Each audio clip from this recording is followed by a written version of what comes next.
So andito tayo ngayon sa peak of mountain. Hindi ko alam kung anong ano to guys. So meron na akong trivia. So pagka nakakita ang mga ganito guys, no? Mga ganito. Ano, asan ba? Yan, asan ba? Yan. So pag napunta ka ng mountain, pag nakakita ka ng mga ganito, always remember na pag ganitong side is nakaharap siya sa north. So pag naligaw ka, tingnan mo lang to. Pag nakita mo to sa mga puno, so yan ay north side ng sa compass pag naligaw ka. So may idea ka na. Tingnan mo lang kasi sa harap nito guys, dito sa harap nito.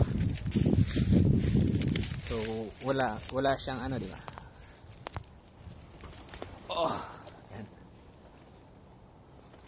So wala yang lumot. So yan lang. So always sa north side. Yung ano na yan, lumot na yan. So meron north, east, tapos